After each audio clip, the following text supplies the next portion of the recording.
ser un buen ciudadano es empezar desde uno mismo, actuar de forma digna y responsable. Comenzar cada día entendiendo que vivimos un mundo que necesita de nuestro cuidado. Somos la generación del cambio.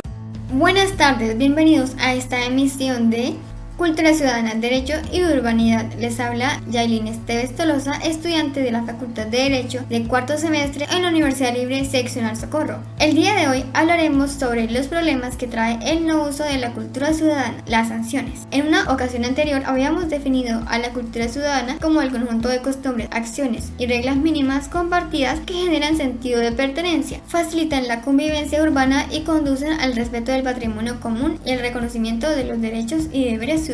Así que, ¿qué sucede cuando una persona no sigue las costumbres, acciones y reglas mínimas que son la cultura ciudadana? Como bien puede inferirse, esto traería una sanción. Dependiendo de a qué reglas nos referimos, si son por ejemplo legales como el derecho a la igualdad o sociales como el esperar el turno en la fila, será la sanción. ¿A qué se debe la sanción? Ciertamente al hecho fraudulento que ha cometido un sujeto, pero más que eso, porque ha roto un orden que se estableció para la convivencia, por lo que tal acción no permite que la sana convivencia que se requiere para vivir tranquilamente sea cumplida. Esto puede ser en un ámbito regional o bien nacional. Para dar un mayor ampliamiento a este tema, debemos especificar que la sanción hace referencia a la pena que establece una ley o norma para quien la viole o la incumpla. La palabra como tal proviene del latín sanctio, sanctiones. Este tipo de medidas intentan desmotivar o evitar que los individuos cometan infracciones que afecten determinado equilibrio de funcionamiento de algún sector en particular y en general se aplican al despojar a los individuos de algún valor para ellos apreciado. En derecho se puede decir que la sanción es la consecuencia que tiene una conducta que constituya una infracción para la norma jurídica. Dependiendo del tipo de infracción pueden ser sanción administrativa. Como sanción administrativa se denomina a aquella represalia que el Estado impone a una persona como consecuencia de una conducta ilícita. En este sentido se trata de una sanción que procede de una autoridad administrativa cuya finalidad es eminentemente represora y que para ser cumplida debe seguir un procedimiento administrativo. Recordemos que el tributo es la cantidad de dinero que los ciudadanos deben pagar al Estado para sostener el gasto público. Como sanción fiscal se denomina la pena administrativa que es aplicada jurídicamente a quien comete una infracción relacionada con obligaciones formales o sustanciales de naturaleza tributaria. Esta pena como tal puede ser de carácter patrimonial o puede resultar en la limitación de derechos.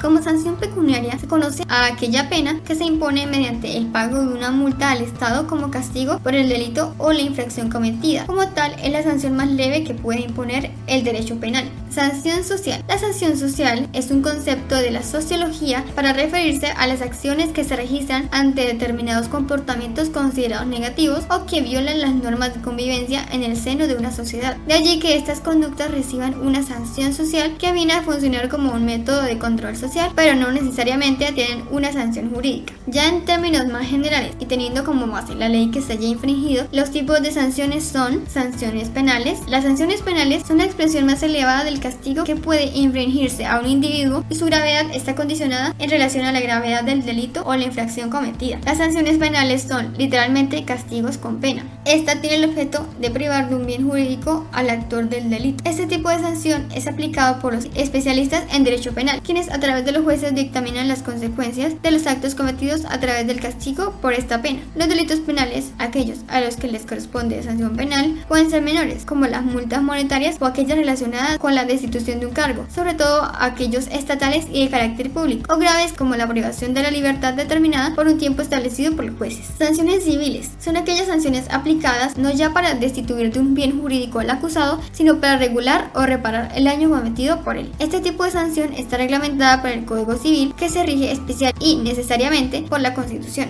Las sanciones civiles pueden aplicarse en diversos casos, como en el hecho de haber delinquido en contra de los hijos propios, poniéndolos en peligro de manera moral, material o incentivándolos a cometer actos ilegales. En estos casos, por ejemplo, los padres pierden la patria potestad de sus hijos, cuya pena es no poder hacerse cargo de ellos. En las llamadas sanciones patrimoniales, la pena consiste en suspensiones o detención de otorgamientos, como es el caso de aquella parte que por algún motivo se rehúse de cumplir incumplir con un contrato de, por ejemplo, divorcio, en donde alguna de las cláusulas implique por parte de alguna de las dos personas entregar mensualmente una pensión. Sanciones premiales. Hay sanciones que incluyen un beneficio para el acusado de algún delito. Es decir, las sanciones premiales son aquellas sanciones que no dejan de aplicarse sobre un sujeto que ha infringido una ley, pero su pena o castigo puede ser más liviano o, como se lo denomina, premiado, por la colaboración con las autoridades en la resolución de un caso que lo involucre. En este tipo de sanciones, aquellos acusados que se presten a colaborar con testimonios, pruebas, datos sobre otros sujetos que estén implicados o se arrepienta y o se entregue y declare por decisión propia, puede obtener una sanción menor o no tan grave, dependiendo de cómo lo establezca la ley. Sanciones sociales. La sociedad también puede actuar como regulador de las acciones que las personas están habilitadas a realizar. Aquellas actitudes o acciones que no correspondan con una actitud que cualquiera realizaría o se espera son penados de manera social con una exclusión tácita, por ejemplo. Estas no son impuestas por ningún juez ni fiscal y no están inscritas en ningún artículo, norma o ley. En conclusión, la Constitución, las leyes, las distintas normas, tanto legales como sociales, entre sus otras categorías, existen y deben existir para guardar un orden, para proteger los derechos de todas las personas e imponerles a su vez unos deberes en pro de toda la sociedad y no simplemente de un sector de ella. Todo esto apoyados en los valores, principios y demás que se encarga de resaltar la cultura ciudadana. No podemos imponer nuestros intereses sobre los de los demás cuando esto les generará algún perjuicio. Hay que cumplir siendo conscientes de que al hacerlo hacemos un bien, no solo a los demás, sino a nosotros mismos. Gracias por su atención. Espero esta información les haya sido útil e interesante. Les deseo un muy buen día. Un buen ciudadano tiene derecho. Un buen ciudadano